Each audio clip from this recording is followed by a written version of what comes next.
All right. Well, David, ready whenever you are. Hi, hopefully you can hear me. Nate, can you hear me? I can. Yeah. Excellent. So welcome everybody. Let me just turn off that noise. Welcome everybody to the Web3 Bootcamp that is being organized between Los Angeles, where I am, and San Francisco, which is where we have our two teachers, Nate and Mo. I'm at the University of California, Los Angeles, and they are at Berkeley, which is just outside San Francisco. So we're part of the same university system, but in very different locations. And that's why behind Nate's head, you can see the Golden Gate Bridge. So this is an introductory course to Web3, to blockchain, for a simple reason. It seems to me that this is technology that can help people both who are working in the sphere or the realm of music, and people who are working in journalism, because both of them are working with digital files, digital assets, and this technology will allow you to operate with greater independence. It will allow you to build local scenes, for example, if we're talking about music or regional journalism or generically specific journalism, a particular type of reporting, and all of that will be independent, increasingly independent financially and in terms of freedom of speech, independent of centralized organizations. So if we take music, for example, we know that Spotify doesn't really pay anybody anything. But I think it's fair to say that within 2 or 3 years, you will see a financially much fairer system for musicians, thanks to this technology, this decentralized technology. So the only other thing I really wanted to say before we start, and I do hope that the one thing that everybody takes from this 2-week course is the confidence to experiment, that you will feel that you can go off and experiment on their own. But the last thing, as I said, which I wanted to mention, is that officially this is being hosted by Pacific Sound and Vision, which is a non-profit organization that I founded maybe 5 or 6 years ago, together with Ilya Lagutyanka, who lives very close to the university, which is a strange coincidence. And he is from Vladivostok, as you know, and I'm here in Los Angeles, although I'm originally from London. So the idea was to connect these two cultures, not so much through Europe, but across or through the Pacific Ocean. So with that in mind, the chat is all on Telegram. So if you have any questions, ask me there. I'm responsible for the chat.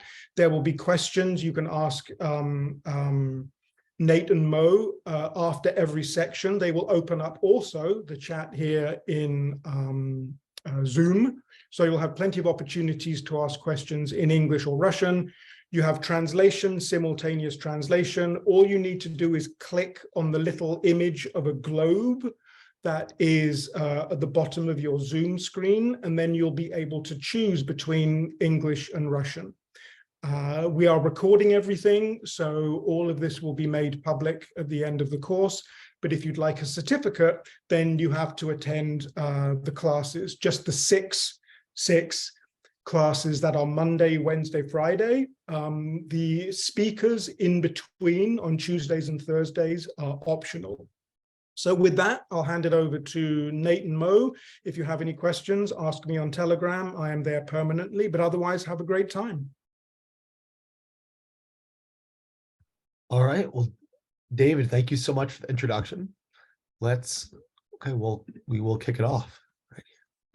All right. Can everyone see my screen? I think that looks good. All right. Well, hi, everyone. My name is Nate Pola. I am a 4th-year student at UC Berkeley, right outside of San Francisco. And then we also have Mohammed Al-Abeidi, who is also another student of mine. And we're really excited to teach this class and get to know all of you over the course of these few weeks. So we're going to dive into a few things. So we'll start off today with just some course logistics. from there, we'll transition into essentially what blockchain is and what are the foundational components of it. We'll dive into a little bit briefly about Bitcoin and Ethereum, and then we'll actually end with some Q&A and where we'll be moving on with next steps. So for starters, as David mentioned, we are your 3 instructors for the course. We're very excited to get to know you. And the way we'll lay out the course as well. So like David mentioned, the course will run for 2 weeks. The first class today will just be an intro to blockchain and Web3. So diving into why we see blockchain and Web3 in the world today, what the need is for it, and overall like how it can serve to help the music and media industries. From the next class, we'll be diving into the music industry, and we'll talk about what the current royalties system looks like and how music production actually works in practice. And then on Friday, we'll talk about how this can be changed with Web3 and how Web3 can start to make a transition that could have really profound and positive effects to those in music and in media. Then we have a technical deep dive into music components within Web3. So this will be more of our online tools that are available. And after that, we have a guest speaker, Daryl Fannin, who will be talking about Hollywood and the movie scene, and so how we can see Web3 making significant impacts in media and movies. And then finally, our last class a week from Friday will be showcasing the final projects. And so each group will be giving a 60-second elevator pitch and will be presenting their project to the entire class. So I'm looking forward to hearing all of those. And so as we go through this lecture, I'll be pausing for questions, and there'll be a lot of time to ask any questions. So please ask them in the chat on Telegram. And then when we pause, I think David will unmute and maybe read some of them out loud, or Elena. So we'll get into it.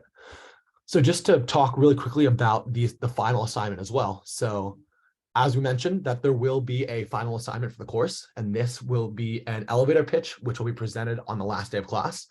And the other component of that, in addition to like a 60-second overview of a potential business idea, is a written summary. And so this is a more comprehensive report that can be used to lay out a much more detailed and systematic overview of what your project looks like. And so this will include an executive summary, like essentially an abstract or an overall, like an overview about what your idea is. We'll dive into the technical components, and we'll be talking through a lot of the technical components that you can use. So a lot of the industry tools that are available. We also would like to hear about like potential vulnerabilities and weaknesses of the project to assess any like pain points or weak spots that any investors or blockchain skeptics might have about your project. We'd also like you to dive into regulation. And so looking at current, maybe royalties regulations, government, SEC or currency regulations, or just essentially anything that might be relevant towards transitioning your project from an idea to a very tangible like startup idea. And then the last part will be diving into current implementation and integration. So like that kind of includes what can be used now, what the competition might look like, the overall competitive landscape, and then how you can tie that into the and how you can like integrate that with other apps or other systematic components that already exist. Okay. And so the last thing I wanted to highlight here is just a few course goals. And so after the course, we'd like you to walk away with, for starters, an understanding of blockchain and Web3. So if someone asks you what is blockchain or what is Web3, by the end of the course, you'll know exactly how to present it. The next part is to identify industry projects that could be useful to your own music production or media production. The next part as well is by the end of this course, you'll have had an opportunity to create a viable Web3 project. And from there, this will mostly come from the last class, but you'll learn how to pitch to Web3 investors and donors. And this is something that is important, being able to sell your project, sell your ideas, and essentially from there, sell your music.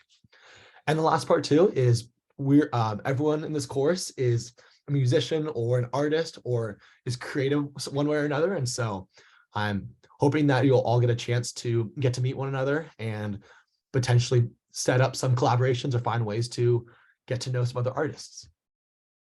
So that's most of the course. Just to talk, and now dive into what Blockchain at Berkeley does. So we at Blockchain at Berkeley are a student organization of college students, and we try to spread blockchain education and research and find ways to contribute to the blockchain and Web3 space as much as we can. And so what this looks like for us, I mean, these are our departments of blockchain at Berkeley. So I'm the head of education, so I lead our courses. I'll be helping with leading this workshop in addition to David and Mo. But we also have other courses online with hundreds of thousands of students. So if anyone's interested in learning more about like the blockchain technical essentials, or even how to develop in code in more depth, we have courses for those. So I'll share some resources later on, but we have a ton of resources that you can all use if you're interested in learning more and continuing to explore the blockchain space. I mean, we also have our research consulting departments, research and consulting, which are kind of externally driven technical explorations of different blockchain topics. And then we have other like internal and external committees to encourage other people as well to join the space, because a lot of the times the blockchain space has a very high barrier to entry. So that's what we do as a department. But now we'll get into the good stuff. So we'll kick it off with, for starters, what is blockchain? So the first distinction I want to make is the difference between cryptocurrency and blockchain. So a lot of the times, I mean, at least I know for me, the way that I first learned about blockchain was through cryptocurrency, and through one cryptocurrency in specific, or in particular, which was Bitcoin.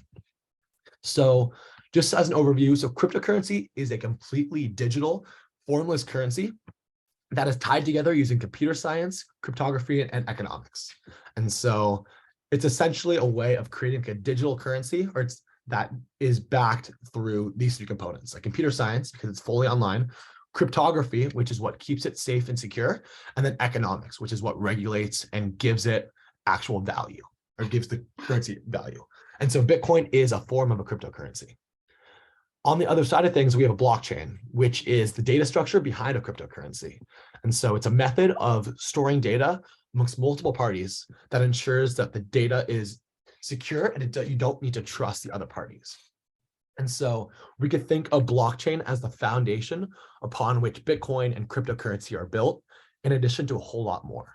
And so we'll be talking about some other components of blockchain in here in Web3, but a lot of the times it's important to make the distinction between Bitcoin and cryptocurrency and blockchain itself.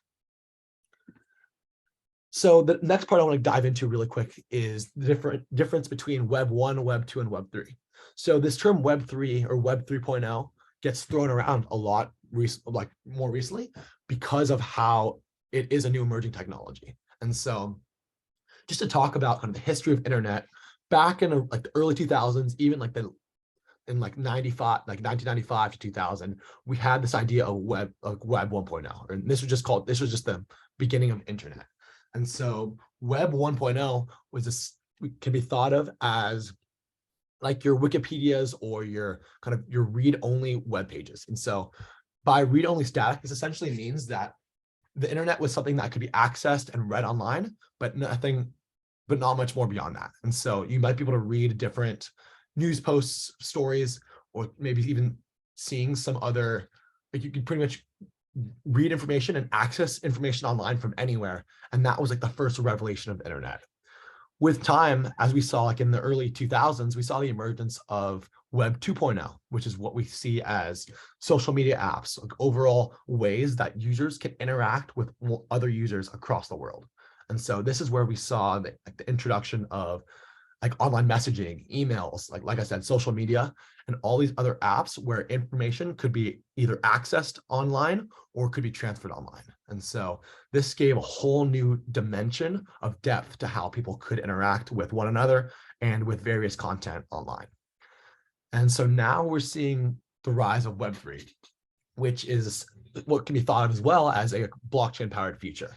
And so this is where we don't necessarily have to rely on, let's say, for example, like an Instagram server or a Spotify server or like centralized parties online to control our data. We instead can use the fact that we have, millions of computers, worldwide, and these can be used to create an online alternative to a centralized server. And so we don't need to rely on a certain party. We can rely on a larger network and use the idea of strength in numbers to find alternatives to centralized parties. So, just to give a few examples right here, we're seeing that whereas we used to have a lot of these apps with Web3 that were reliant upon like third-party servers or operators, we can transition away from this. And instead of using like this hub and spoke model here, where we rely on this central party to control our data and facilitate everything, we can use a network of nodes and use a bunch of different devices across the world that don't need a third party to run everything. So now we'll dive into a little bit of the history and why, blockchain even came to be. So as we were thinking, in the way things run now is we trust banks with a lot of services, a lot of really sensitive components that can have a lot of impact on our lives. And so for starters, we trust banks when it comes to transferring money. A lot of the times, if you do decide to deposit your money in a bank, you are putting your trust in them to hold your money and possess it and make sure that it is stored in a safe manner. You also trust them to keep track of all your money. And in addition to that, with any bank account, you give up your personal information and you give up your identity to a bank in exchange for a safekeeping of funds and potentially interest on payments. And so for a lot of time, we can imagine that, let's just say, we can imagine that there may be cases where we can't or don't trust banks. And so starting around 2007 or 2008, there was a notion or kind of a movement to create a decentralized system that did not require a third party to store or verify transactions and to essentially have full control over funds. And so as we see, the idea of a digital cash is that it can be used as an alternative to traditional cash and traditional banking. And so if we imagine, let's just say an online currency, let's say we have one online dollar, we know that we would be able to transfer it pretty quickly. It would be secure and private. And also because it's fully online, there's no physical weight or mass to an online currency. And so that would mean that it would be very easily portable.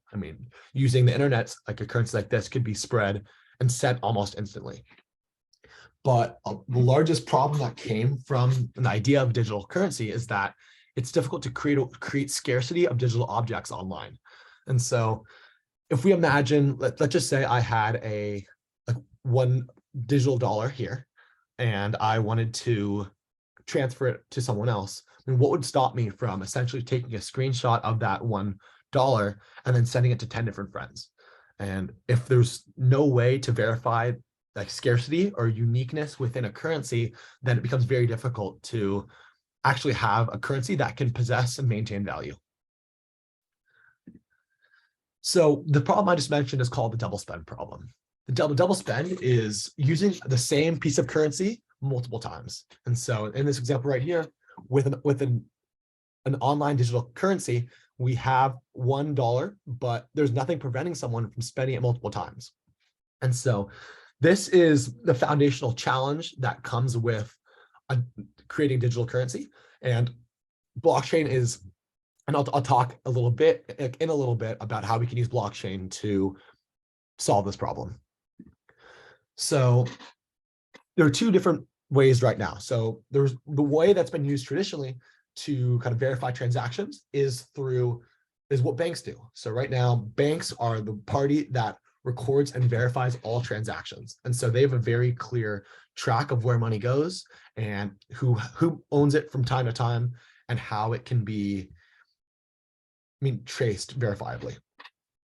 On the other side, though, if we don't want to trust banks or we don't necessarily have the trust for them, then we look for an alternative where we have all parties that instead record and verify transactions.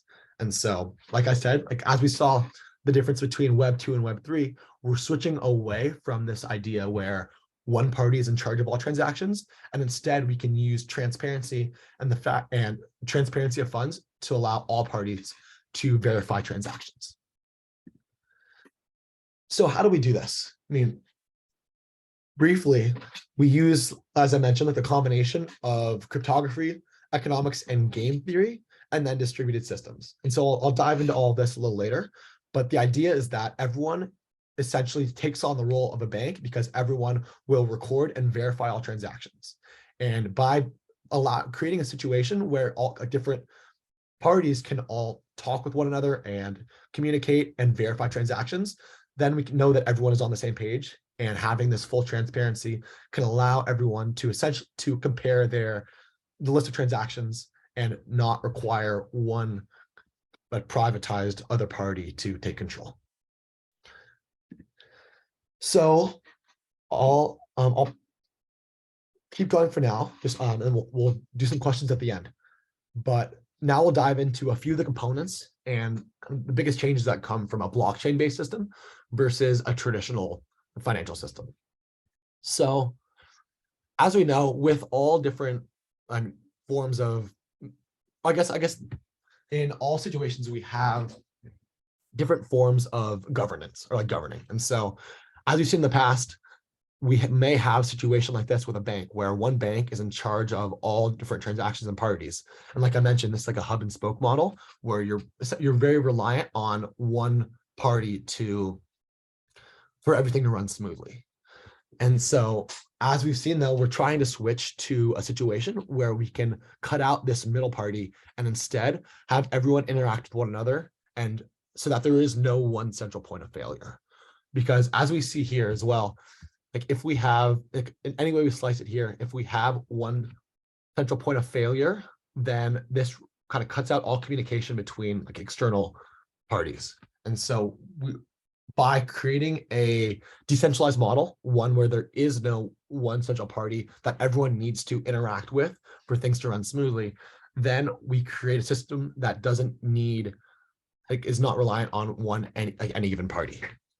So just to give an example here, this is just kind of another way to illustrate the same idea. I mean, without a blockchain, all different users interact with this one central server, and there's a reliance on this one server beyond, like, that's more important than anything else. But if we transition this to a distributed system, we don't need to worry about one device going offline or one device not being responsive, because then like everyone else can still interact and still transact in the normal way. And so it creates another layer of security that can be very effective when it comes to just overall well-being of a network. So as we talk about, Bitcoin a little bit, it's important to understand some of the key characteristics of a currency.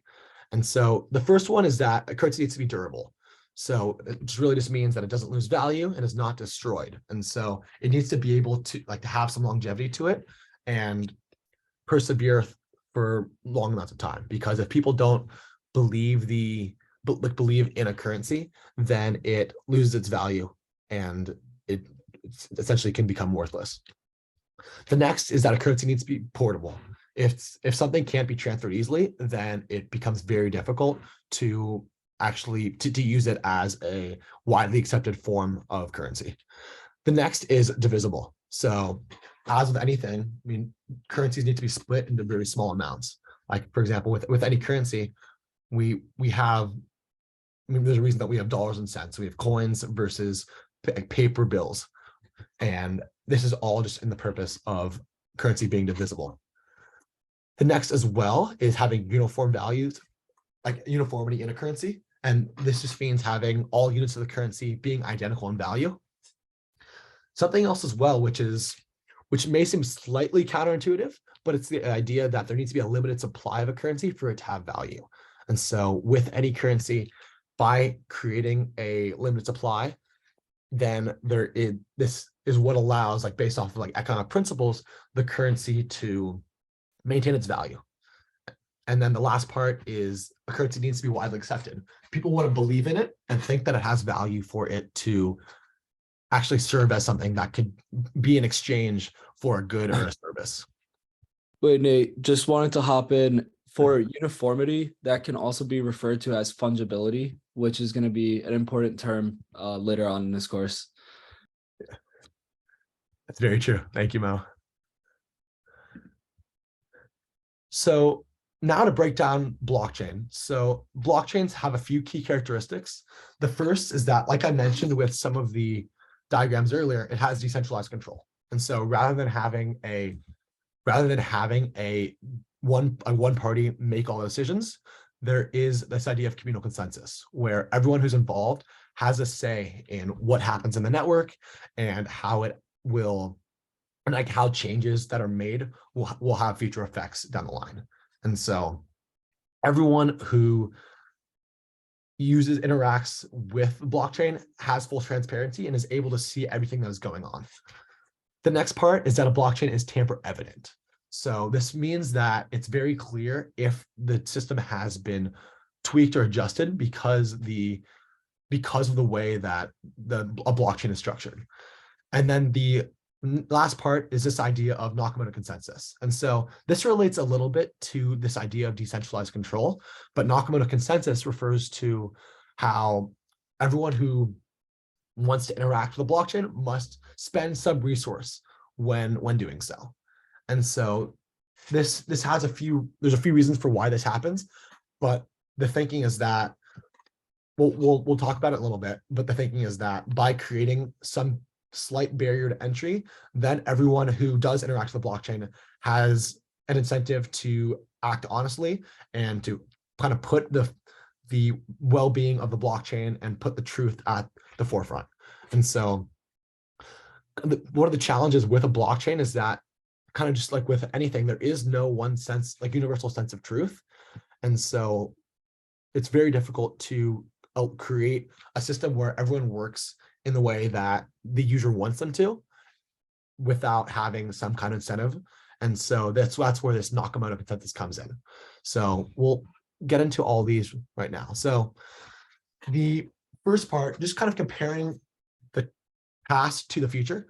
So in a centralized model, we see like authorization handled by a single party. So this means that one user, let's just say the equivalent of, like whoever the user is, if you can imagine like a governing party, a company who runs everything, or like a president, whatever it may be, they handle who has what access to the network. And so, for example, if someone wants to join, then they have to go through this one party. You can think of it as like a company or government, and then they have full control over the permissions that everyone has. In a similar note, the data on in every transaction is also stored by the same party. So in a centralized model, the one kind of leader has full control over the ins and outs of the network and can kind of control things so that they go the way that they plan they do. So a few examples of something like this, we have like a client server networking, and this is like we saw like this model right here, where we have a bunch of clients, which are these computers all around. And then the server is what everyone needs to go through for the clients, the computers, to interact with one another. We can also think of this as like an organizational chart where we have a hierarchy of people. And so we might have the leader here, and then like a second tier of permissions, and then like a third tier. Kind of similarly as well, we can think of a dynasty, a central bank, or a figurehead as all being examples of centralized models. And so a lot of the times, these centralized models are really effective. They are efficient because with data stored in one place, you don't need to rely on any other devices or computers or people outside of that one centralized system. And it's easy to update as well because everything is all located in one place so that any updates can all be approved really quickly without necessarily needing to get any input from other devices or other people. But on the other side of things, there is a lack of sovereignty when it comes to centralization because, like we see here, a central party may choose to use your data arbitrarily, and you don't have control over the data that you give to the central party because you're essentially trusting this party to act in your own best interest, but you don't know if that'll always be the case. And like we saw with the system itself, there is one central point of failure. And so if that device goes offline, or if that one leader is not acting the way that they should, then that results in the whole system crumbling. But now, as we see, if we switch to a decentralized model, the authorization is according to an openly known protocol. So this means it's that devices and being and joining any system is much more transparent. And so when we think of how people would join, rather than needing to go through the one centralized party, you can join in an openly accessible way. And because of that, and because there's no central party, data is stored by every single one of the participants. And so everyone is on the same page and has a copy and a mutual understanding of what is going on. And so some examples of something like this are peer-to-peer networking, like a flat org chart where there isn't like a very clear chain of command, but instead everyone is on the same level or tier. Like a pure democracy, or something like a barter economy where you don't need to go through banks or other people to exchange. You instead can take and just exchange with your peer or with someone else without needing to go through any third party. And even something like a community as well is a decentralized model. So some of the pros on the other side of this, some of the pros of decentralization, well, we have more sovereignty. And so you know exactly how your data will be used, who you're interacting with, and you don't have to rely on one party to organize everything. And this is something I alluded to as well, but another pro is that you have something called fault tolerance, where if you have a centralized model with one leader, if they go offline, for example, that will result in the network crumbling. But with a decentralized model, if you lose one device, then you don't have to worry about your whole network falling apart. And so, as you could probably imagine, there are some cons that come with decentralized models. And the first, and I'd say one of the largest one, is that it's highly inefficient because it's very quick for any user to interact with one device alone. But if users are interacting with hundreds of thousands of devices across the world, it takes a lot of time for any information to be relayed with that many devices all concurrently. And so because of the nature of a blockchain system, like nodes or computers, which they can, and for all intents and purposes, can be used interchangeably, these two things, like nodes and computers, exist across the world. And so they don't all exist in one central place. And because of that, there is a lot of time that is required for these transactions to go through. And another con as well is that it's difficult to make updates because rather than being able to communicate an update with one device, you require updates to be made across the world, and you need everyone to be on the same page for these updates to happen. So now we'll just go through a little bit of comparisons between traditional models, like traditional centralized models, with blockchain and decentralized models.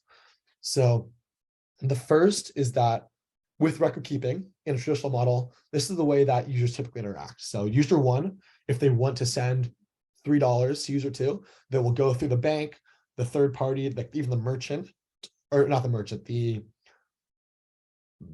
payment party. So in this example, you could think of like a PayPal or a Venmo, or I mean, even a bank in this situation, you go through them, they verify or they kind of allow the transaction, and then the payment goes through.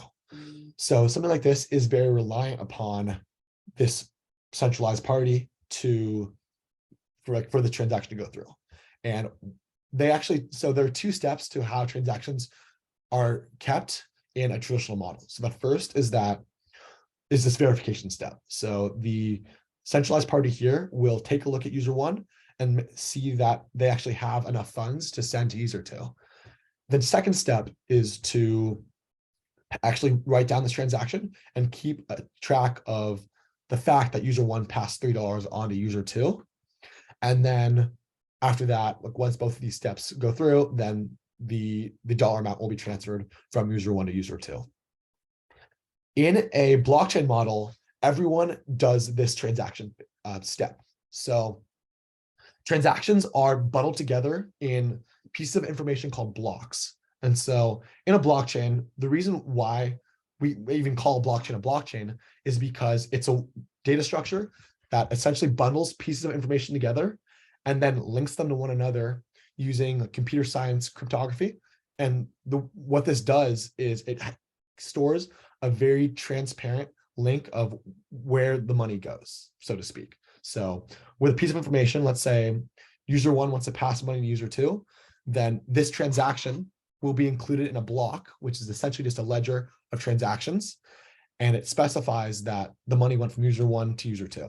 Let's say a week later, user 2 wants to transfer money to user 3. Then this transaction is included in the next block, or like a next bundle of information, and it tracks that the money went from user 2 to user 3. But the difference between this is that bundled in this list of transactions, in addition to like all the money that was transferred or all the data that was transferred, is kind of a reference or like a pointer to the list of transactions before. And so by having each block linked to one another, it not only lists where money and data and information goes, but it also links when and explains why this is in fact the case. And so it's able to create a very clear record of money flow, data exchange, and overall information transfer to have, and it accompanies them with very clear and publicly accessible timestamps. So as we see here, by every computer, every node having a list of the same transactions, they are able to all be on the same page about which transactions actually happened, and then verify them together without needing an external party to do so. So the next part I want to talk about is identity. So that's when you go to open a bank account, a lot of the times you might need to provide your name, maybe an address, maybe some other kind of verification, like at least in the US, you might need like a social security number or some other verification that you are who you say you are. And so you have to give this information to a bank to open an account.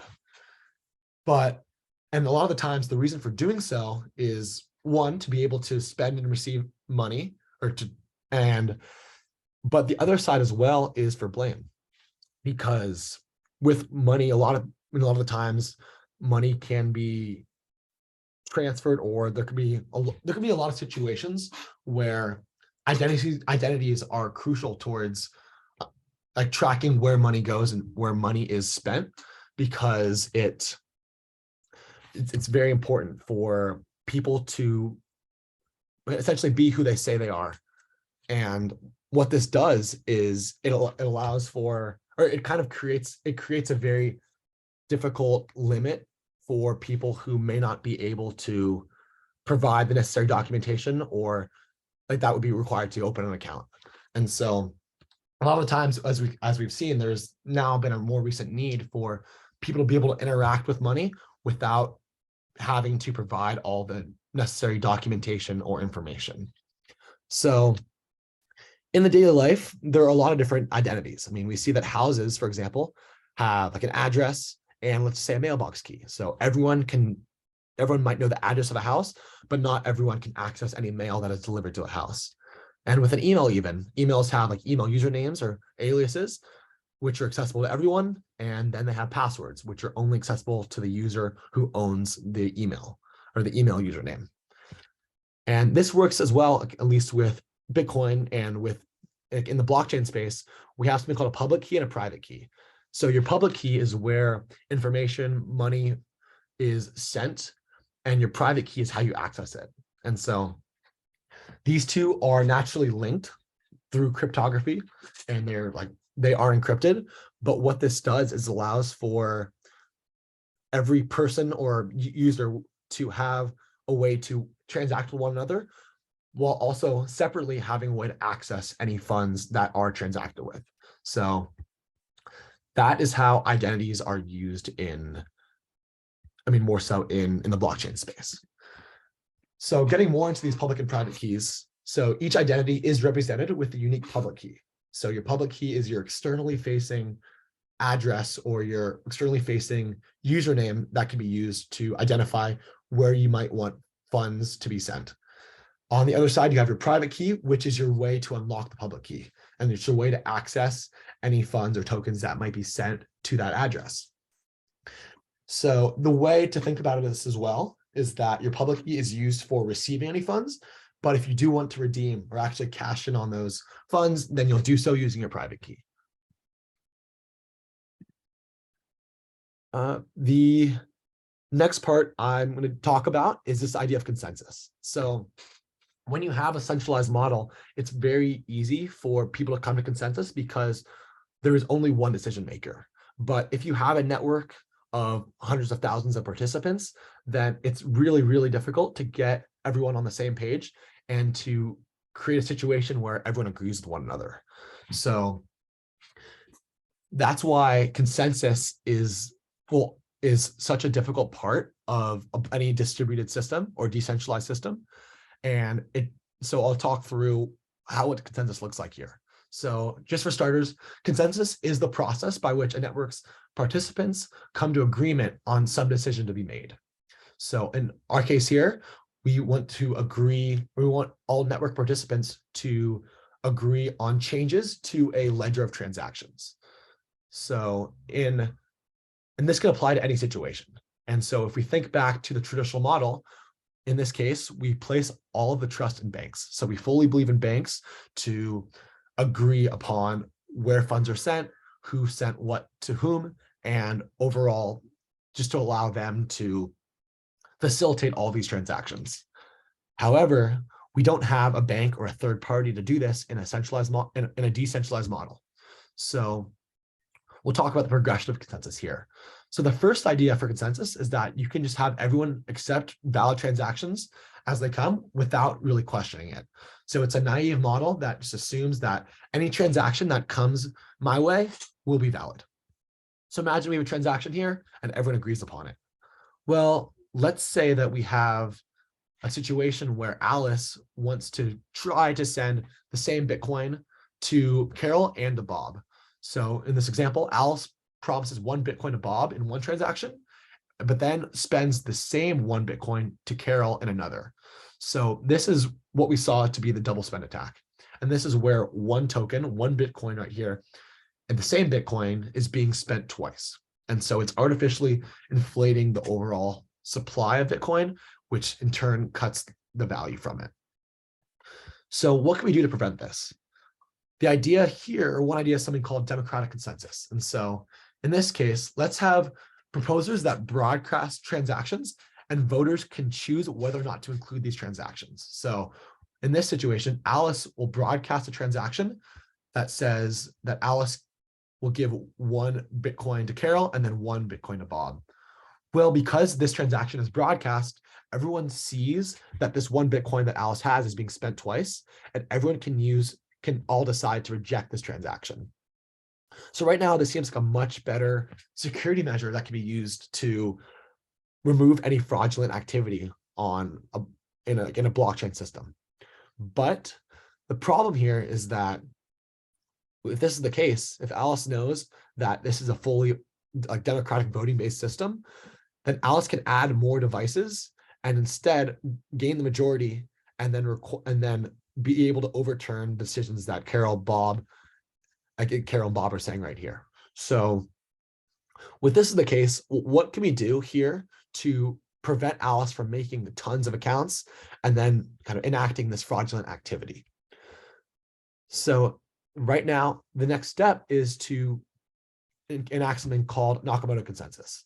And so Nakamoto consensus is where we create some barrier to entry for users to create a bunch of different accounts. And what this does is it requires that everyone who does have an account is driven to act honestly, because if they don't, they are profit incentivized and will lose more money than they could make. So by using Nakamoto consensus, users are encouraged and actually essentially are game theoretically going to act honestly for fear of losing their funds. And they're like very incentivized to uphold the kind of maintain the network in a positive way. So the example here is that within Nakamoto consensus, users will do something called like kind of like some kind of Nakamoto computation. And so for starters, Satoshi Nakamoto was the founder of Bitcoin back in 2008.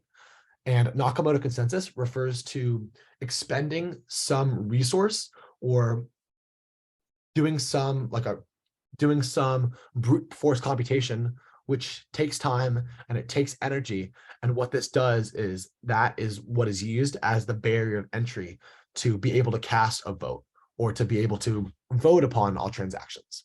So by requiring more energy, more time, Alice is not able to create multiple devices in the same way. And it actually requires Alice to expend a resource to be able to vote. And so this removes things like this removes Sybil attacks, which are the attacks where Alice might create several different devices to be able to win over the network. Okay, well, that was a ton. So I'd like to pause for questions a little bit. I'll take a look at the Telegram. Let's see, David, were there any that stood out?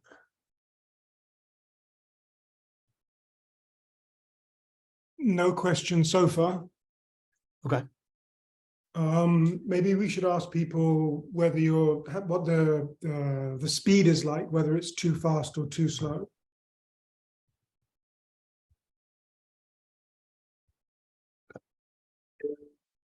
Speed is okay. Speed is okay. Okay. So I think everybody is just, it's okay. Everybody is extraordinarily happy, and there's another one. Okay. So, Great. I'll slow down. You slow down by 10%. Great. So I'm going to go back and go over one more thing as well here. So let's see. So wait, which slide was it? So I'm going to talk a little more about this slide because this tends to be pretty foundational to the understanding of blockchain itself. And so now that we're going back to this section here, let's see, how's the translation looking? Okay. So now that we can revisit these key characteristics of a blockchain. So the first here, we have this idea of decentralized control. So now we can see in this scenario, we don't have one centralized point of failure or one party that is in charge of running the entire operation, so to speak. And so by having a distributed network model, we don't need to rely on this one point of failure. And doing so creates more longevity and just an overall sense of, just more security. And like in the case that maybe one central server goes offline. So this system can prevail in a situation where parties or like devices go offline. Now getting into this idea of tamper evidence again. So the reason why data is obviously why it's immediately obvious if data has been tampered with is because of this linked model. And so, like I mentioned, just to revisit this section. So like we said, blocks are bundles of information that contain not only like transaction data, but instead it contains a pointer or like a link to the previous block. And so by creating a reverse structure, all the data can clearly be, there's a clear chain of command, like a chain of where data has been in the past, which transactions have gone through, and just in general, how like it tracks the money creation and the money flow in a system. And so that's why there's a whole lot more transparency, because it's very clear for anyone anyone can actually go online and track the whole history of where data came from, where it has, and then where it has been ever since it was created. And the last part here is the idea of Nakamoto consensus, which is where users must spend resources when updating the blockchain. And so I'll talk about a few really quickly forms of Nakamoto consensus. So a lot of you may have heard that Bitcoin takes up a ton of energy. So the reason for this is because Bitcoin uses something called proof of work. So proof of work is essentially saying that for someone to cast a vote and be able to uphold, like vote on if transactions seem valid or not, they must use computational energy. They must use a computer to run run a hashing algorithm, but it's really just they must use energy and input energy, and in response, they get up to cast their vote. And so the reason for doing this is that by spending more energy, which also costs money and takes time, users are only limited to certain amounts of energy. It's not like, for example, if there is a barrier to the amount of people that can cast a vote, because the votes that they want to cast are dependent upon the amount of energy that they put in. So by needing to spend a resource, there creates like a physical resource that creates a barrier that prevents people from spending tons of votes or casting tons of votes and artificially inflating the value of votes. Because what this does is it really just limits who can vote and how many times someone can vote. So Bitcoin uses proof of work, which uses energy to do so. There are other forms of Nakamoto consensus that use proof of blank or like proof of something else to like as the resource that's being used. Another one that's very common is something called proof of stake.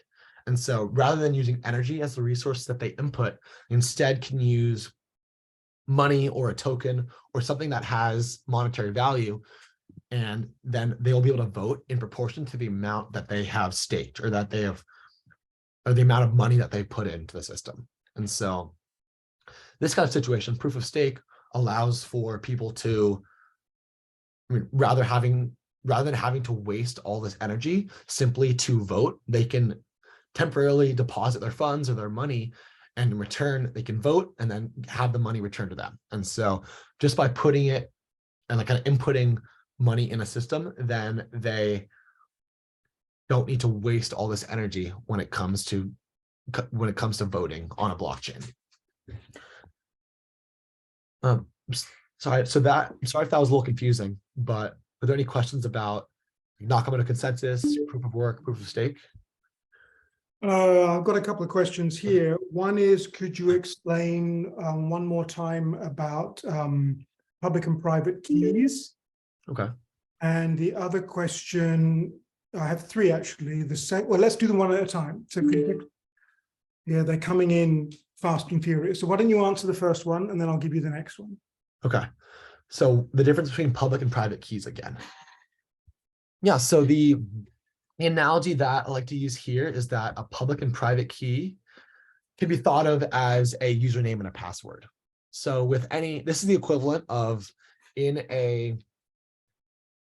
your bank account, you might have your username and a password, and your username is what you use to maybe send money to one another, or like I think that would be like a routing number. And then the password is the private key in this situation. So your public key is what is used as like the domain, or like the domain name, or the place to where funds or information or data in general can be sent. And then your private key is how you can actually interact with it. So let's say if I want to send one Bitcoin to Mo, what I would do is find Mo's public key and then send the one Bitcoin that I have to Mo's public key. He can use his address, and using his private key, he can then gain access to the Bitcoin. So your private key is what is used to interact with the Bitcoin or your currency, and then your public key is where things are sent. Second question. So if the central idea of blockchain is decentralization, what role could a government or the state play? So what, for example, if the state decided to turn off the internet or to block access to a particular resource? Can I take this one? Yeah, totally.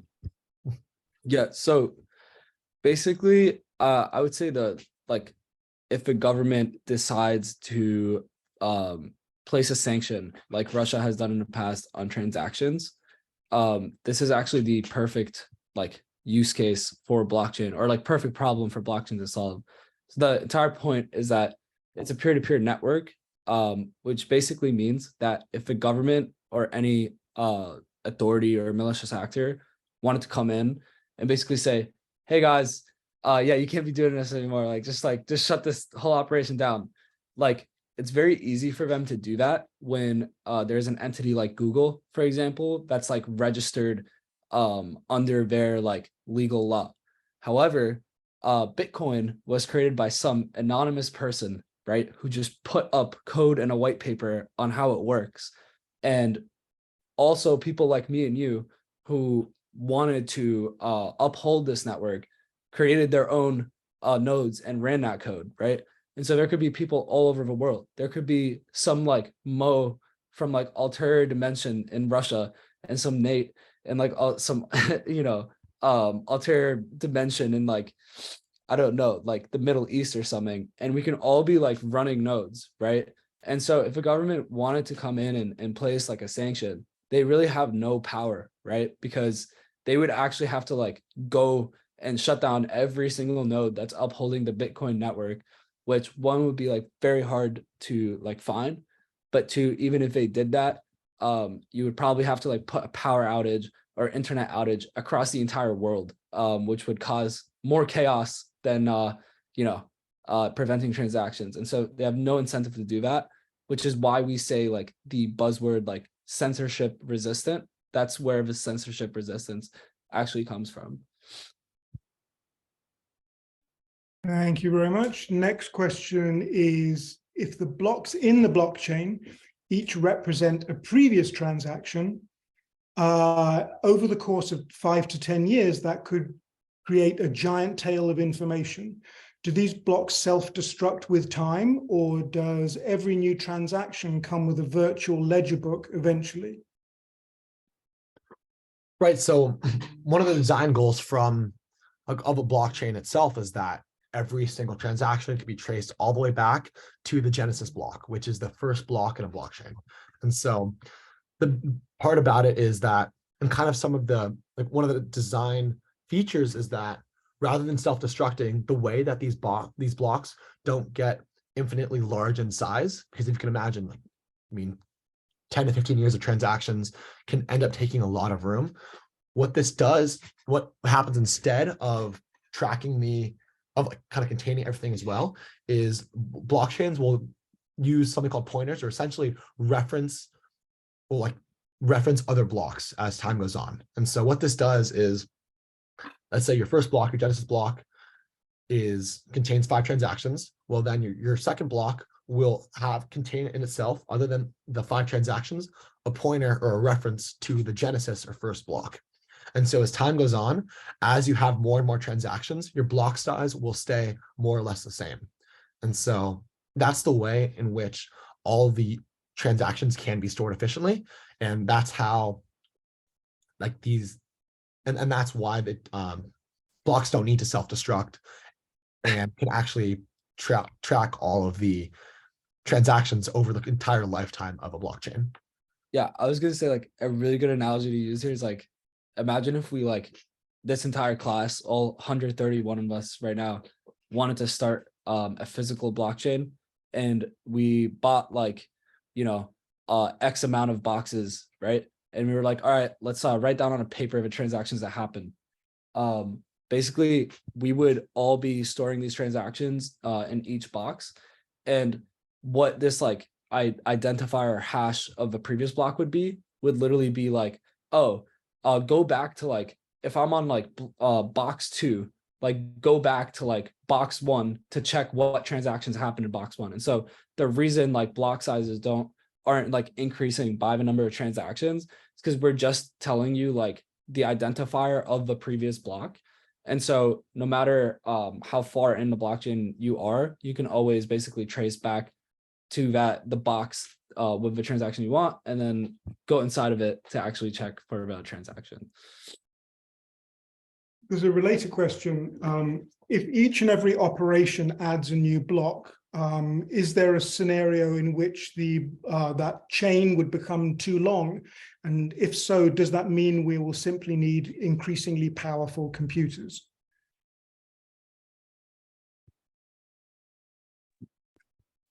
Can you repeat it? Sure.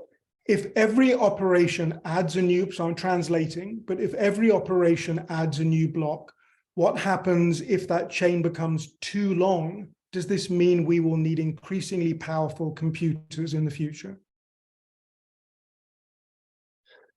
So I'd say this relates back to the same idea of block sizes being constant due to the fact that, I mean, you have references to other blocks. So if we think about this as well, let's just, if we have a really long chain, so to speak, the only information that we really need to transfer or store is the most recent transaction, or like that most recent block, because then we can go back and reference all, kind of iterate through and reference all of the prior transactions because they're identified in other blocks. And so with one, I mean, Mo might have a better way to kind of express this, like you did earlier with pointers, but the idea is that chains can get as long as they need, but the block sizes will be the same and contain all of the information in the chain.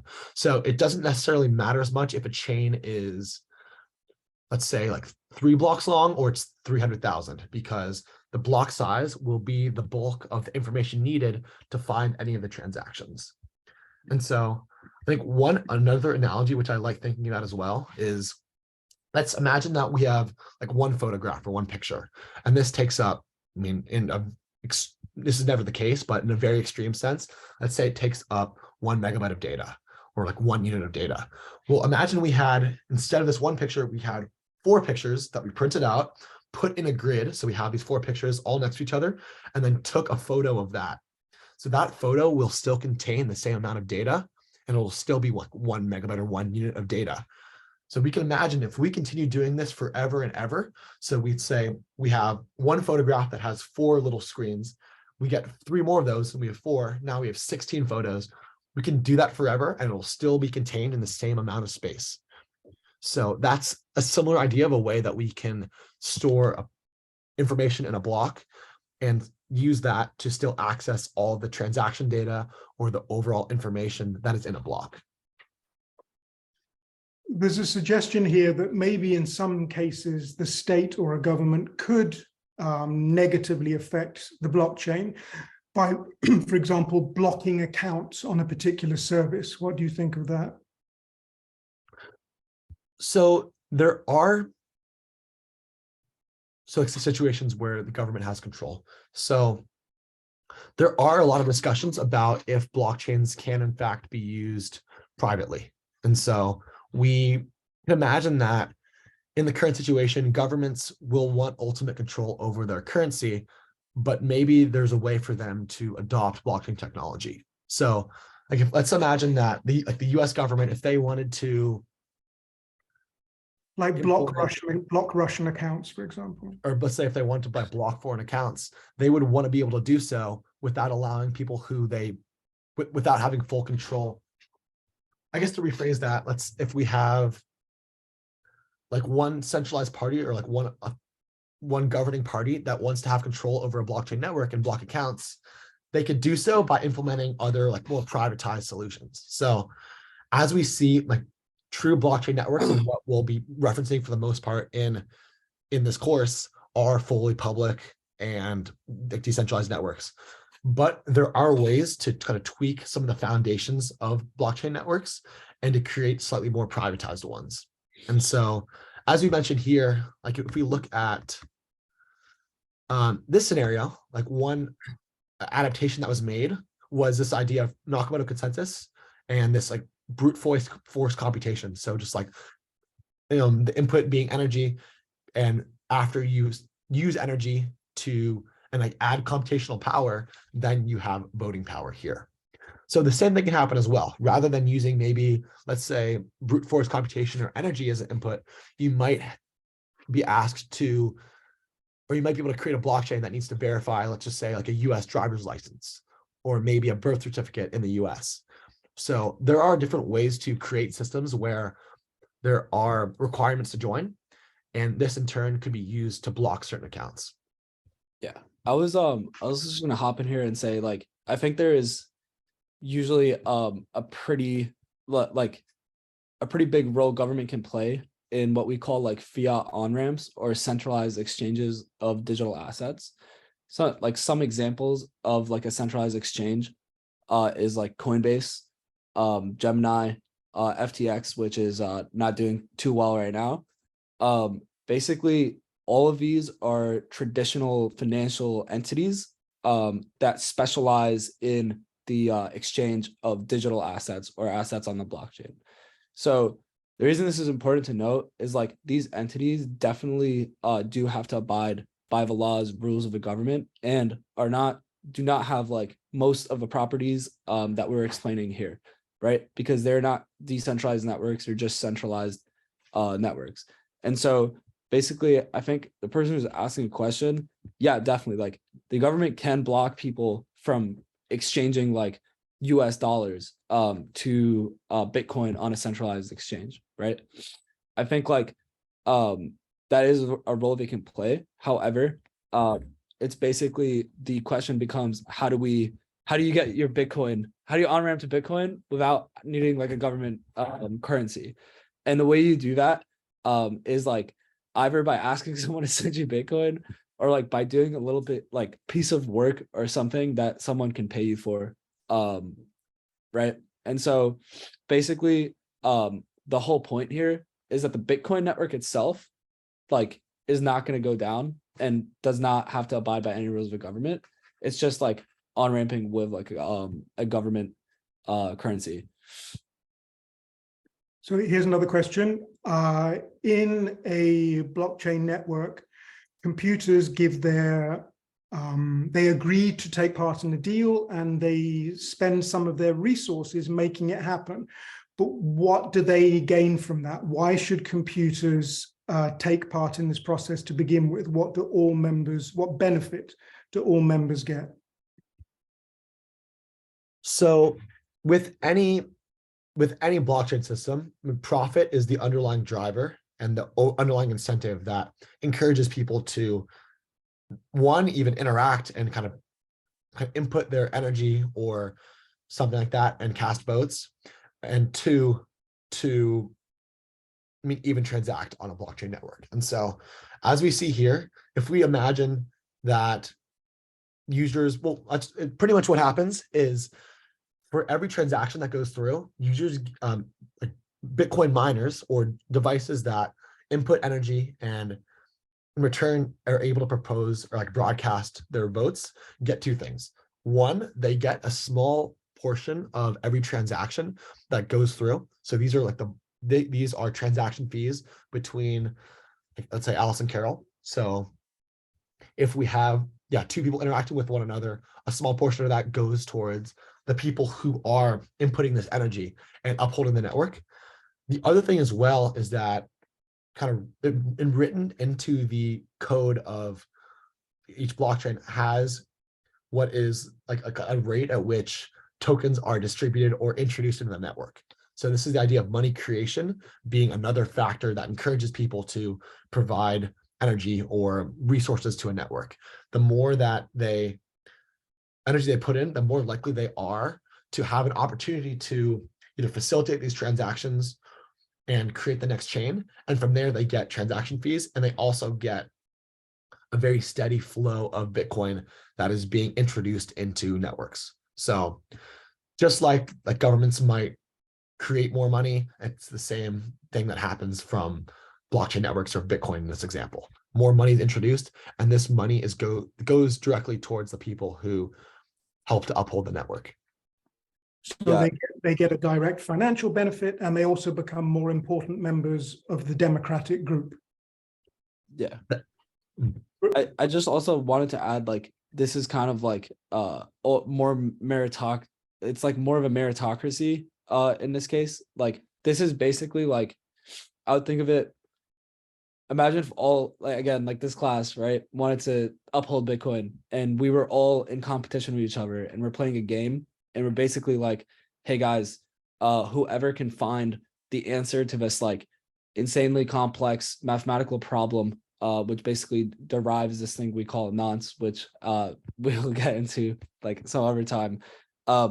Basically, whoever finds that first will get this like reward, and they will get to like put that block on the blockchain. It becomes like their block basically. So they would win the actual reward. But the important thing to note here is like it's not just like all rainbows and butterflies, right? It's like one, it's very hard to solve that mathematical problem, but the friction to solving it is also dynamically increasing, right? And so it's basically like the bigger the network grows and the more demand there is to mine a block, the harder that problem is. And so pretty much this like is kind of like a game theory economical model for basically like upholding the chain and ensuring that there's always incentives for like people mining and making extra Bitcoin. Got two more questions. Each block contains within itself a link or a reference to a different block and so on and so forth. So the number of blocks grows, and when that number reaches a critical mass, where are all the blocks stored?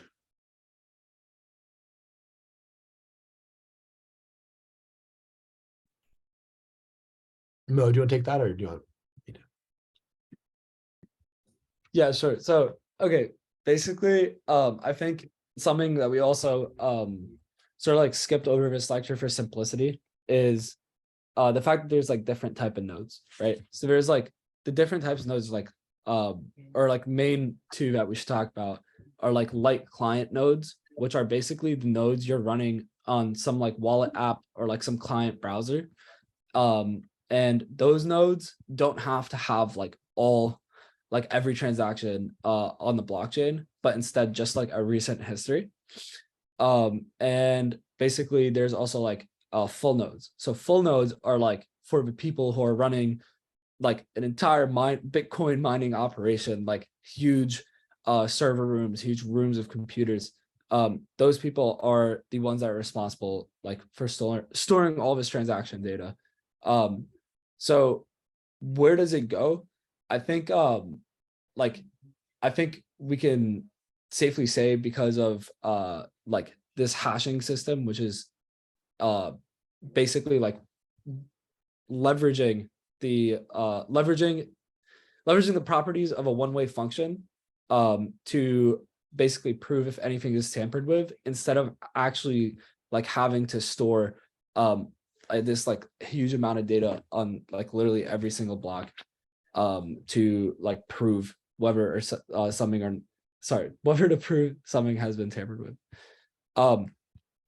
I would say though, I think like it is a really interesting problem, although we are storing data in a pretty efficient way.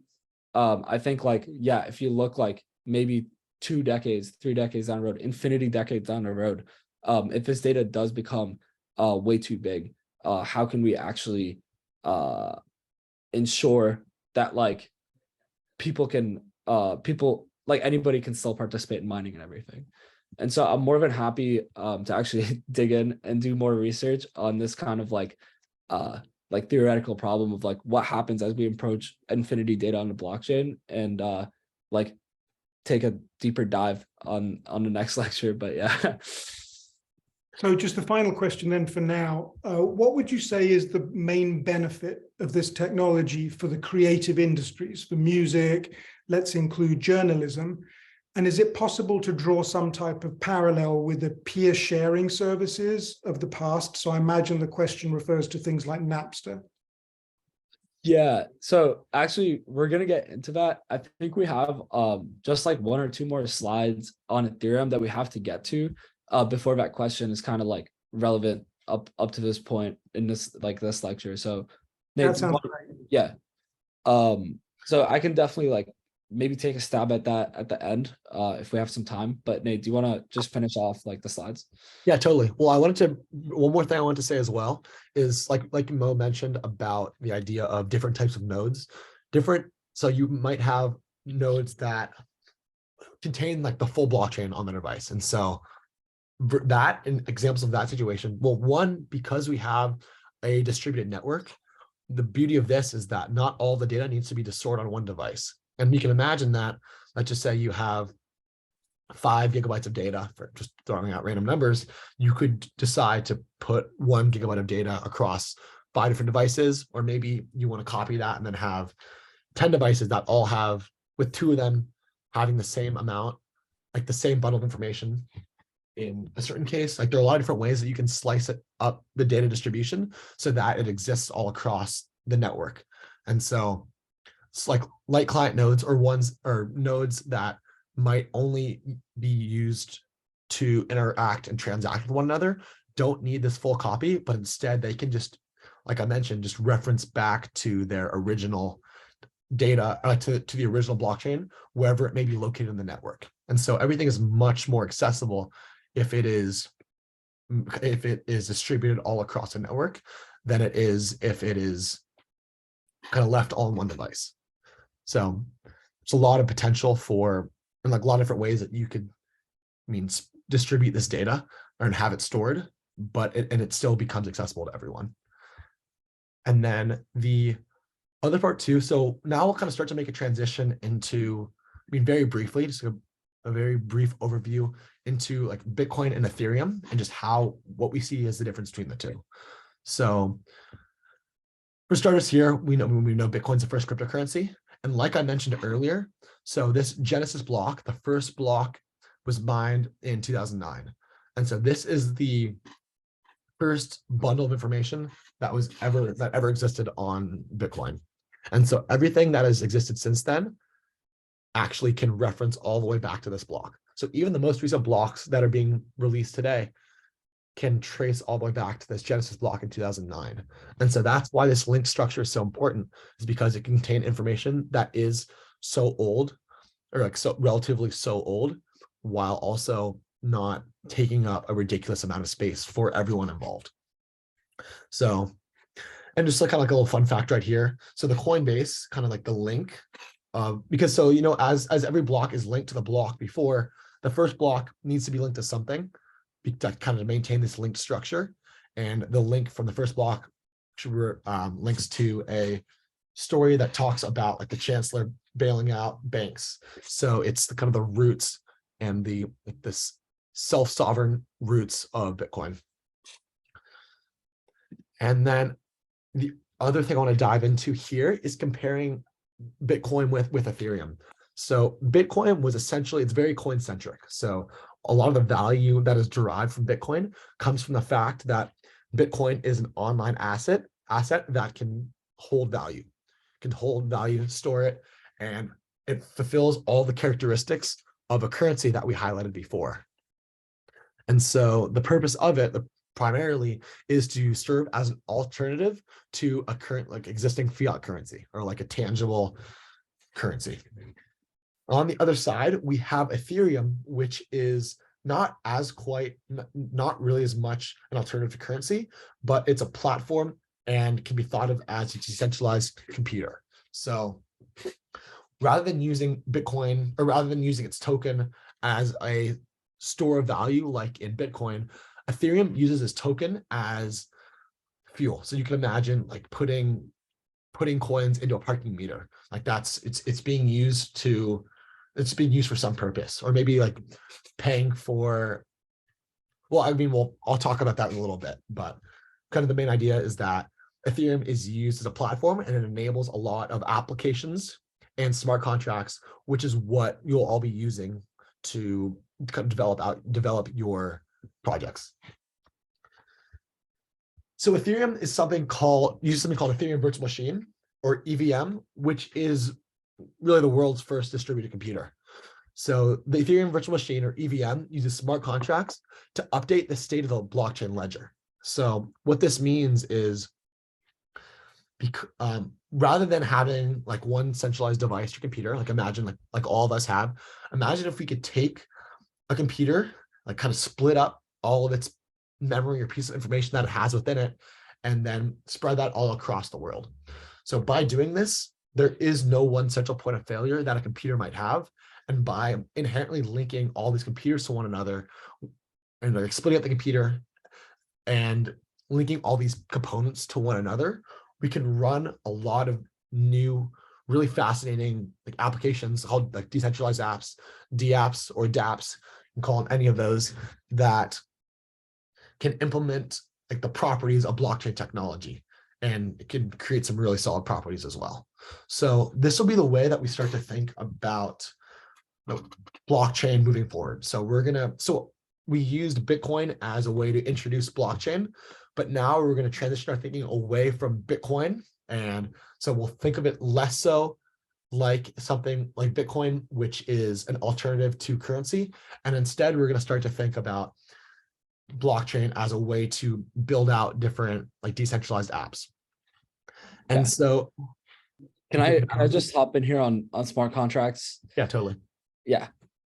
So pretty much for smart contracts, as well as Ethereum being a decentralized network, like Nate was explaining, like smart contracts, the reason they're such a big deal and it's very huge is basically it's basically kind of like a peer-to-peer network of code or like a peer-to-peer like GitHub network, right?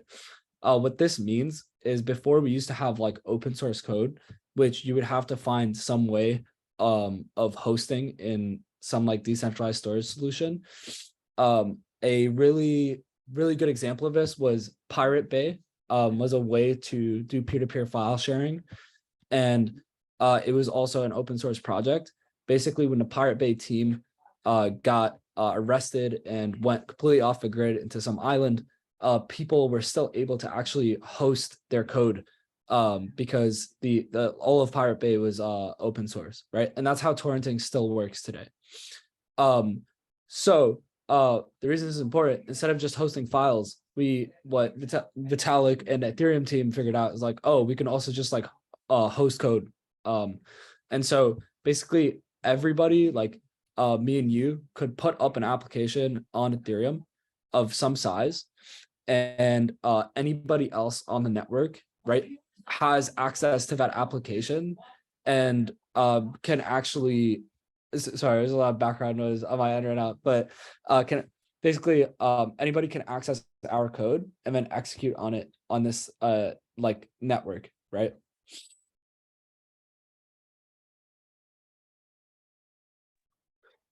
So these smart contracts right here can be thought of as little pieces of code that act as instructions. And so whenever there's a condition that's met, if something happens in the real world or something happens online, then smart contracts can essentially can observe that something happened and then execute a piece of information or some action.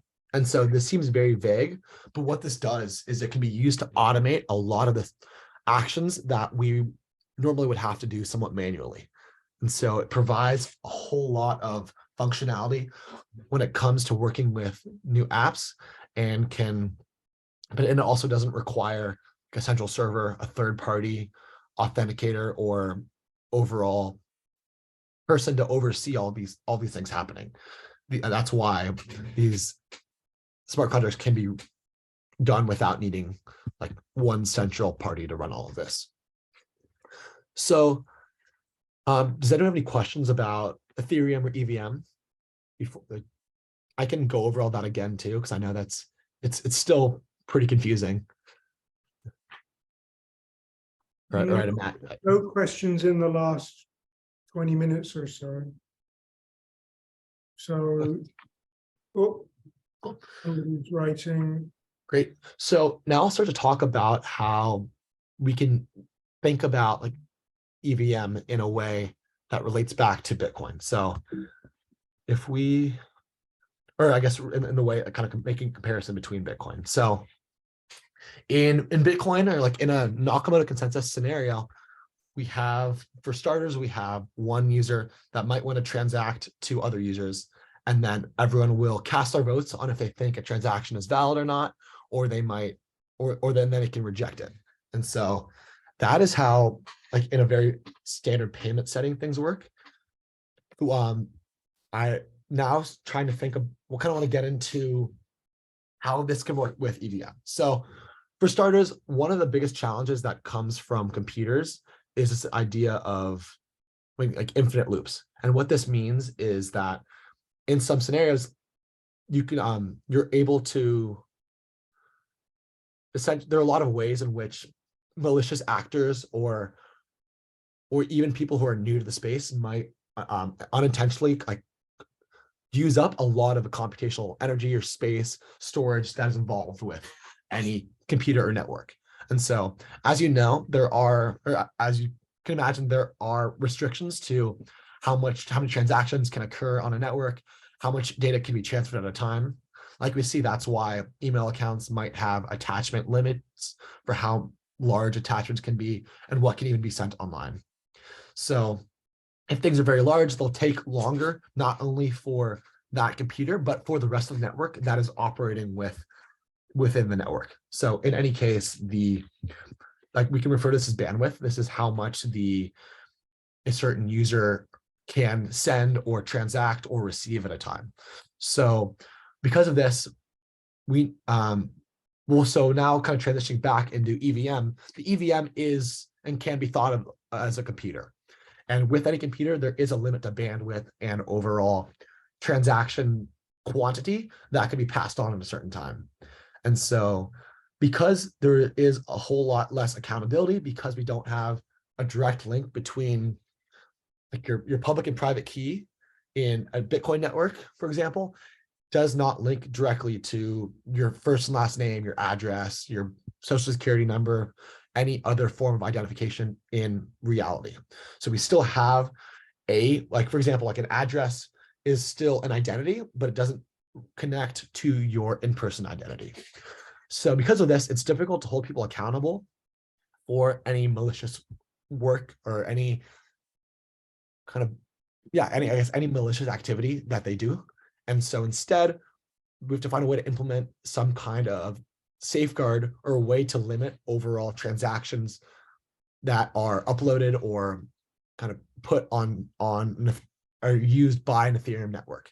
And so this is something now, the way we do this, does that make sense? Or is that that's probably a little confusing?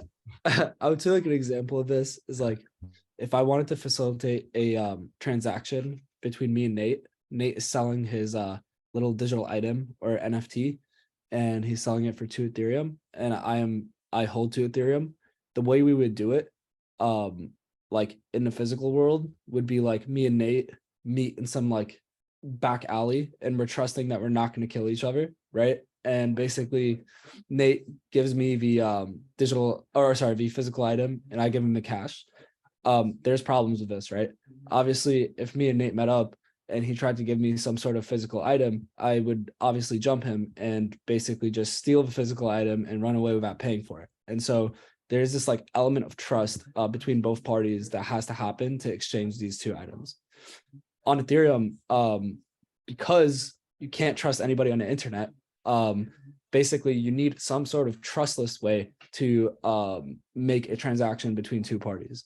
So the way we do this is by creating code that basically says, hey, if Mo sends 2 Ethereum, basically transfer Nate's token to Mo. And so the reason this is so important is like, it's not up to me and Nate whether these 2 like currencies or items exchange. It's up to the code that we agreed on executing to basically execute this, right? So we have no power on basically if I wanted to steal from Nate, basically shutting down this transaction. As soon as the transaction goes through, the code will automatically be executed. And you can see that like now we have facilitated this trustless transaction between Nate and I, the 2 parties. However, this like scales way beyond just exchanging 2 digital items, and it scales to protocols like Uniswap, which is just adding a little more complexity to swapping 2 items, honestly, and adding a few more rules. And then in terms of like Bitcoin, you can actually create your own version of Bitcoin protocol on Ethereum. Bitcoin is like a very application specific network, and all it really does is track transactions with this thing called the unspent transaction model, or like UTXO model. So all it really does is it's just tracking the exchange of Bitcoin. So basically you can actually fire up basically fork Bitcoin's code or translate it into Solidity and then deploy that code on Ethereum. And then you would have an Ethereum token that runs exactly like Bitcoin.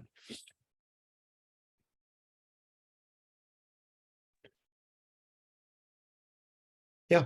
And so kind of the last thing to mention in there too is that with any EVM situation, you have something called gas, which is what users, it's the same thing as like essentially a resource that needs to be spent or used with any transaction. And it's kind of like your payment it's a payment that's used for using Ethereum virtual machine. And so it limits the amount of data that is transacted on chain using an EVM and allows things to continue to run smoothly.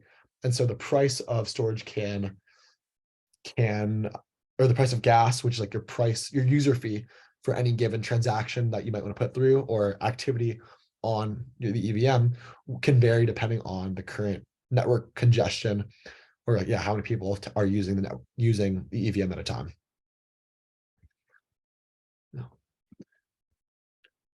Yeah, I was just gonna say basically like going back to this, like since we explained Bitcoin, it's like the kind of analogy here between both like gas and mining fees.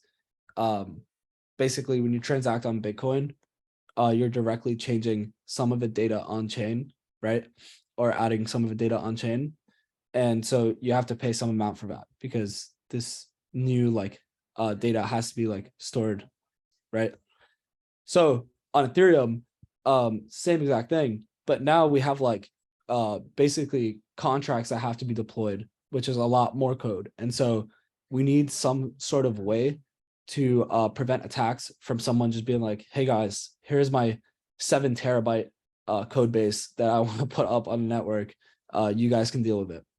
That would cost so much Ethereum that like there would basically be no financial incentive for someone to put that up unless they know for a fact that they're basically going to make more than like the money that it costs. So on Ethereum as well, I want to also like go over some really basic Solidity stuff. It's like if I wrote a piece of code or sorry, some contract, like maybe like an NFT contract, right? Or sorry, let's simplify, like a contract that just tells you the name of the owner of some token and then the amount of the token they own. Basically, anybody on Ethereum can read that data for free, actually. So when you're reading data, it's completely free because you're basically just accessing storage that already exists. The only time you pay for gas is if you change the state of the Ethereum blockchain. So for example, if you spend those tokens, we would have to change the state and store it somewhere. And so you would have to pay gas to do that. And it's really important that we are paying gas to basically do this, because you can imagine that like a really simple attack is like me coming in and trying to just send a bunch of calls to like some smart contract and then basically congesting this network and making it so no one else can make calls on Ethereum because the network is trying to handle my calls, right? So to de-incentivize this, we have me pay for that. And now I don't want to do that anymore, right? Because I would be paying a lot of money to knock it down.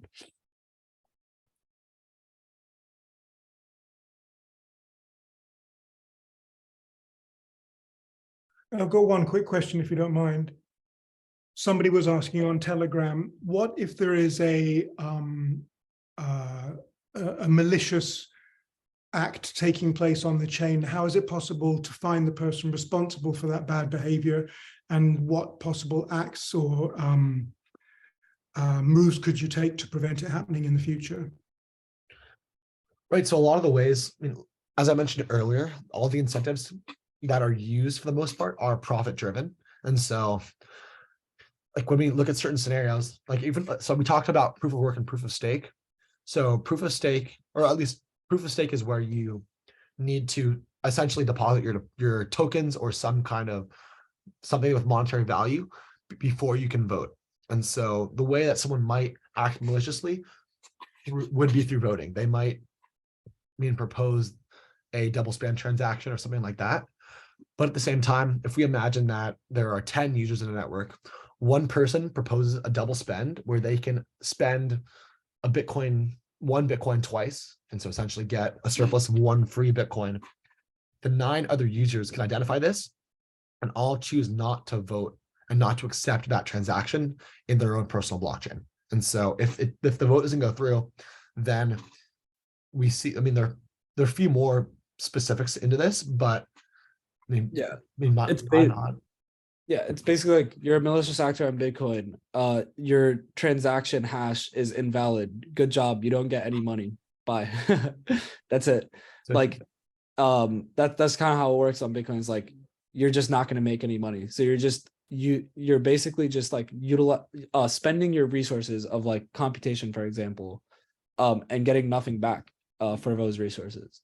And then on Ethereum, like Nate was just mentioning, it's like you're putting up this like collateral or deposit to even have the access to confirming transactions on the chain.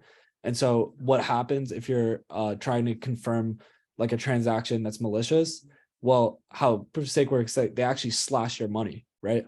So there's like literally an algorithm that basically burns your Ethereum, like straight up burns your Ethereum if you're a malicious actor. So an example of this is I put up 32 ETH, which is worth probably like 150 grand now.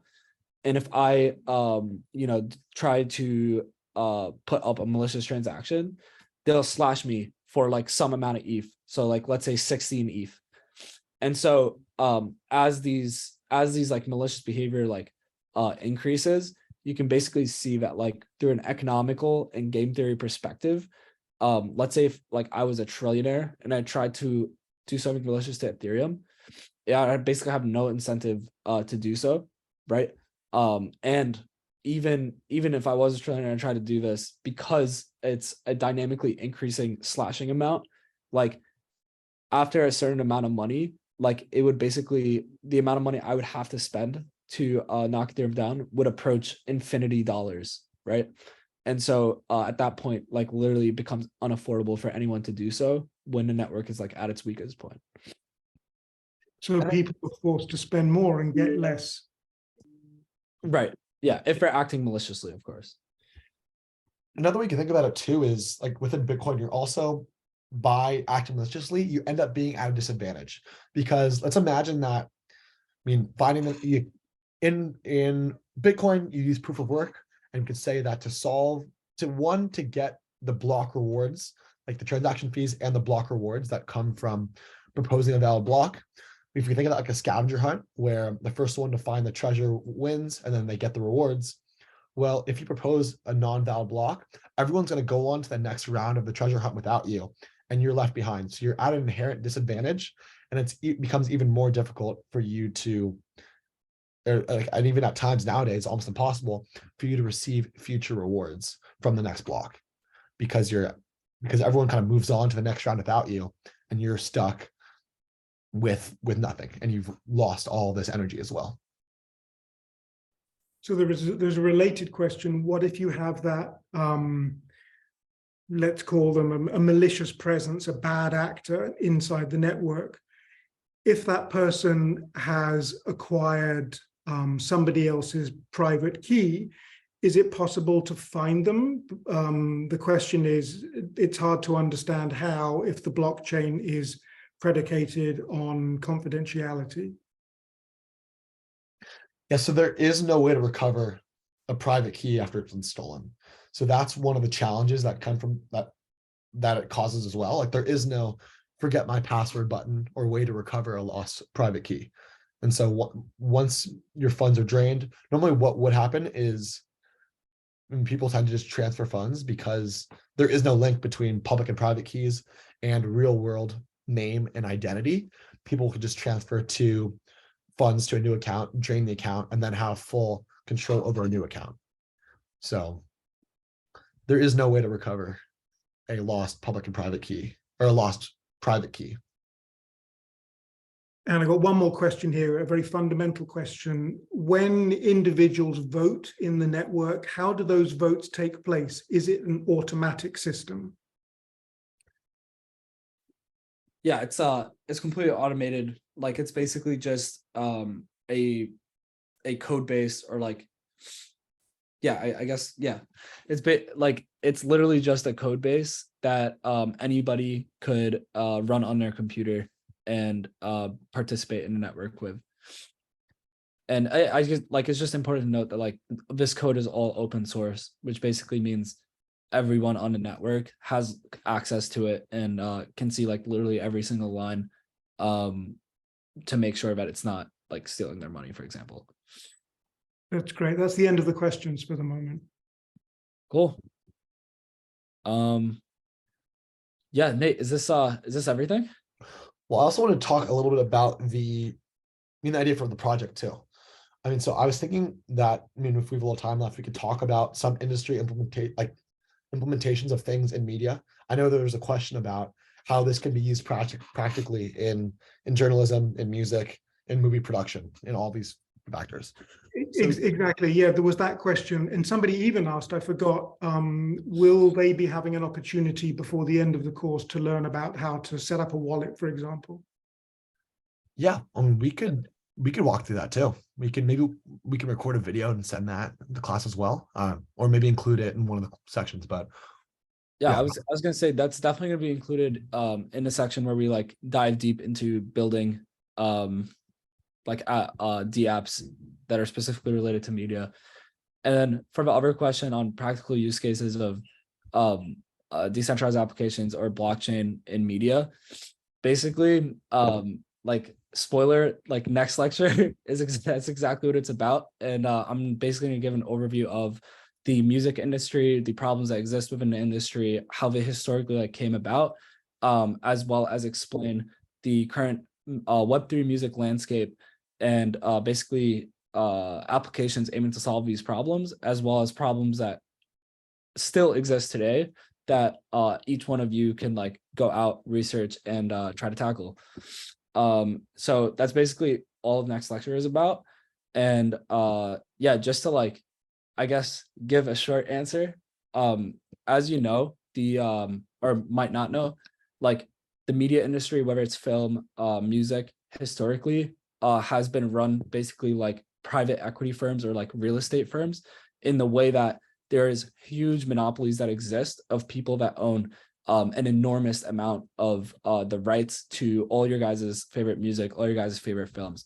And because of this, there is like an unfair power dynamic that exists in both these industries, especially when transacting value or money, in which these monopolies demand, literally demand that everyone must like go through them to like distribute to like all these different places. For example, like Spotify, a fifth of Spotify's entire company is owned by like the big three record labels. And so they get to control the rules of like basically distribution. So we're going to dive way deeper into that. But the answer is like, because blockchain has these properties that are like trustless, and with smart contracts, you can automatically execute stuff. You can, the fundamental concept is removing the need for these intermediaries and just having the exchange be between the fan and the artist, and nothing in between. That sounds great. And one of our two guest speakers tomorrow will talk about the legal benefits as well. So copyright, for example. Cool. Then, Mo, I was wondering, do you want to talk about music a little bit, or talk about that, or catalog briefly as introduction? Oh yeah, I guess I can give a brief intro, which I'll also be giving on Wednesday. But basically, my name is Mo. I'm a junior studying cognitive science and computer science at Berkeley right now. My sophomore year, I became really curious about the problems in the music industry after taking a trip to LA and hearing from like a manager of some like upcoming artists about like, you know, the standard deal, which is like 85/15, and a lot of other things that exist, problems that exist in the music industry. And I was like really shocked to learn that like oh, like artists don't just upload their music to Spotify like anyone would upload a YouTube video. It's like, oh, you have to go through like a distributor, you have to register with like these performance royalty organizations, like all this type very convoluted process. And I became curious, I'm like, why? Like a few months later, I learned about blockchain, and basically I like tied the problem of like, oh shit, like there's an ownership problem that exists in the music industry, and there's also a problem with like exchanging value without intermediaries.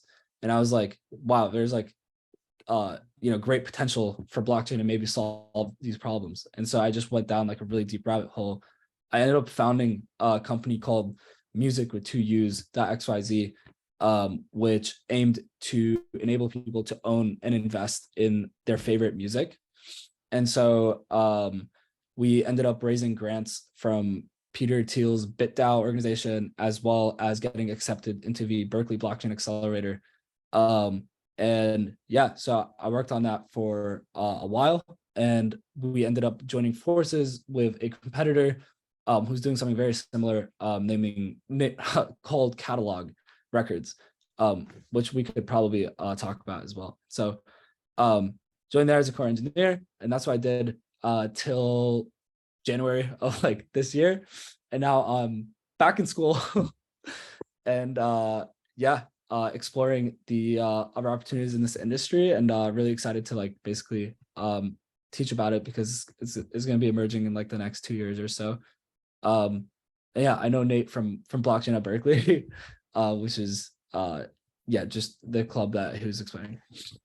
I've got two musical questions for you, Mo. The first one is, if Spotify is the monopoly on the music market, is Ethereum the monopoly on the blockchain? Is the question is, if Spotify is the monopoly of a music market, does Ethereum play the same role on the blockchain? Yeah, so I'd actually say Spotify isn't the monopoly on the music market.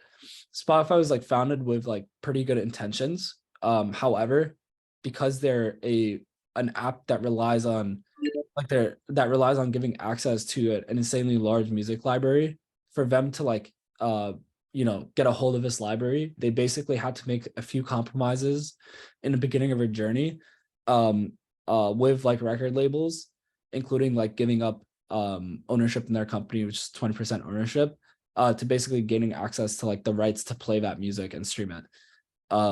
And so because of this like compromise they made in the beginning, it basically created a dynamic where like the same exact problems like still existed.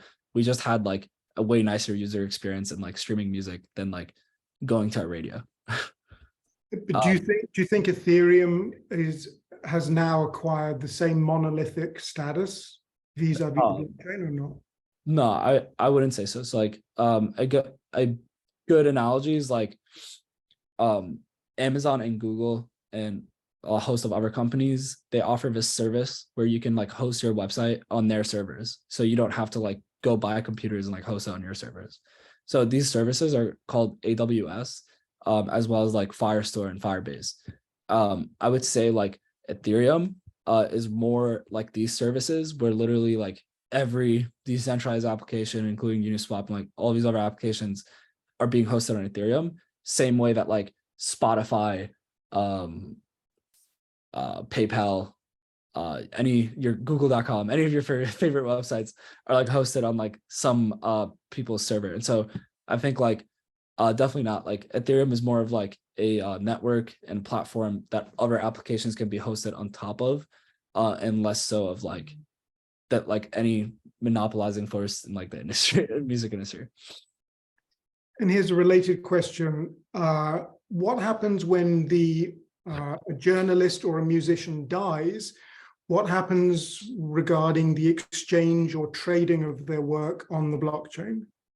Yeah, for sure. So pretty much the answer to that question is like still being discovered right now. But I will say that right now, in terms of like the contracts that we have up and like the applications we're using, if like the artist dies, like the money will just like continue being sent, like all of our royalties will continue being sent to the wallet address they put originally. And if no one else has their private key, then that money will just perpetually stay there and no one would ever have access to it, like for the course of like history.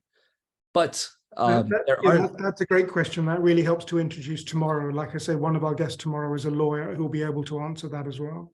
Yeah. And I just wanted to know that this is I've actually seen a few projects on Ethereum that are trying to like tackle this, like how do we prove someone died, and then basically like transfer, have them write like an on-chain will to like transfer assets to someone else. So yeah, like people are working on this, but currently like if artists minted an NFT today, like it would just there would be like no solution for this. Yeah. So basically people should make sure before they die to give their private key to their children. Yeah. Okay, well, listen, it sounds like we've reached the end for today. Would that be fair to say? Yeah, I think there's maybe one more question, but then we can wrap up for today. Yeah. I don't have any more. I think someone has their hand raised. Me? Oh, I see. Yeah. I didn't see that. Yep, sounds good. Yeah, sorry. I had a question regarding that you just asked about the after the artist is dying or whatever. Could it be just mentioned in the smart contract, like all the terms and conditions, just write it down there? Is somewhere as an example that is developing towards that?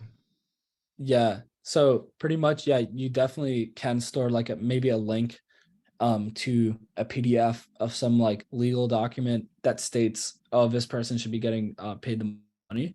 The problem is because like all royalties are paid in a trustless manner and automatically with code on chain, there's basically like no way of redirecting that unless the code that was originally written to like pay the royalties also switches who it pays to. And so it's like basically you can have a legal document saying, oh, this person should be getting paid this money, but the money is going to be going to a wallet regardless. And if the person it's legally being paid to now doesn't have access to that wallet, they basically don't have access to the money. So like, yeah. It becomes difficult too, because it's very difficult to kind of reroute funds because everything has to be established from the beginning, from the initial moment when royalties are released. Just like with anything, you can like redirect funds if you have a very clear way online to verify that someone died, I guess, but no one I would say, or no one that I've heard of has been able to figure out how to do that yet. That's the bigger challenge, is proof of death or something like that. Mm-hmm. Okay, thank you. Yeah, thank you. Yeah, sure. Okay, well, Also, wait, to end this class on like some note, philosophically, what does ownership even really mean? We're all gonna die, so like what do we actually really own? That's well, very cool. Thank you. also, well, everyone also, thank you. I know today was very complicated. This was a very technical lecture. So if anyone has any questions too, feel free to reach out. I mean, my email is listed on there, but it is, we can send it, I'll send it in the Telegram group. So yeah, send me any questions and I'm happy to answer whatever I can. And then, yeah, please tune in tomorrow for a guest lecture. David, do you want to introduce the guest lecture?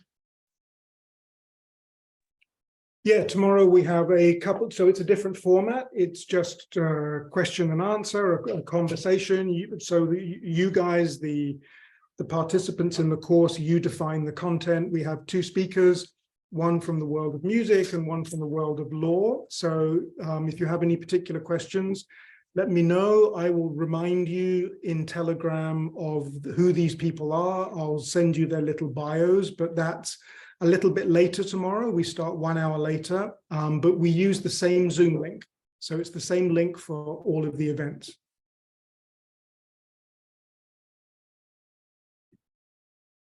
Great. Okay. Thank you so much, everyone. Have a great evening. Bye.